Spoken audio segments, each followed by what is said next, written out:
Bienvenue dans l'exposition de la restitution de la résidence sur le territoire de Vénissieux. Mon projet initial était de trouver les liens entre le terre, du textile et du texte, mais en lien spécifiquement avec les territoires de Vénissieux.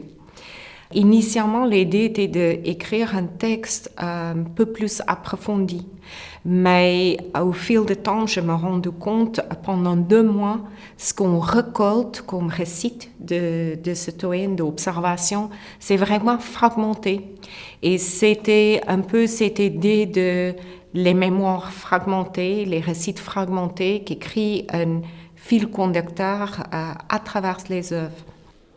On fait un peu une flânerie à travers Vénissieux et que m'a remarqué particulièrement, c'est les draps, les couettes qui sortent des fenêtres et j'ai trouvé ça très poétique. En effet, c'est quelque chose qu'on utilise dans l'espace intime, mais de le prendre et le mis au soleil par la fenêtre, c'est à la fois un geste de soin, mais ça a remis le textile dans l'espace public.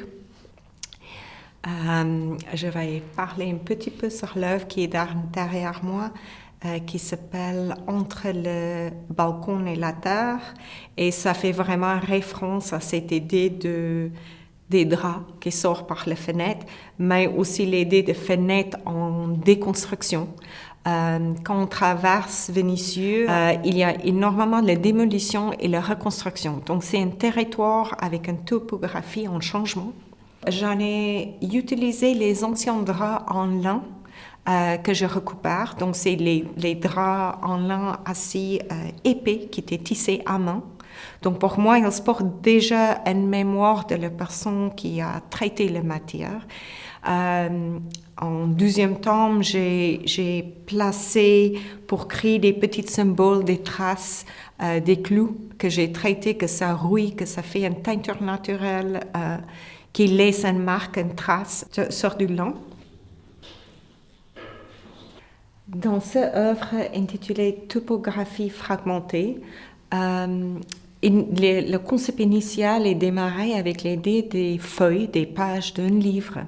Les menuiseries de Vénissieux me construire les cadres et ils sont les faits enfin avec du bois noble, très très affiné dans le travail.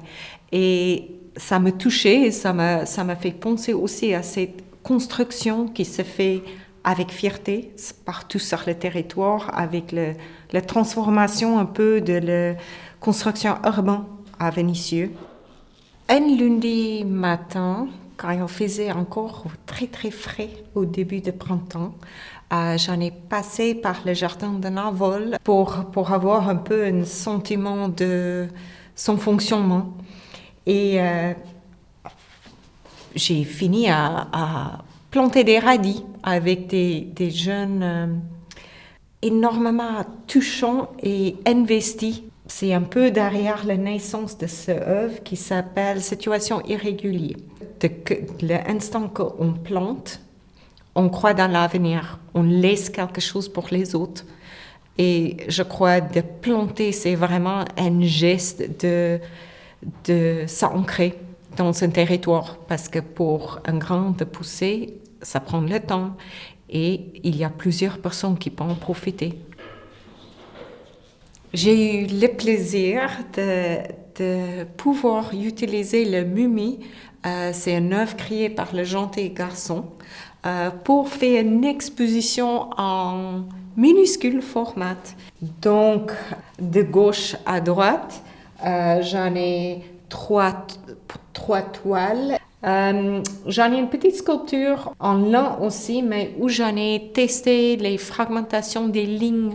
Et à droite, j'en ai une pièce en terre noire, en céramique cuite haute température, qui sont vraiment pliées et formées pour rappel à un drapage du textile.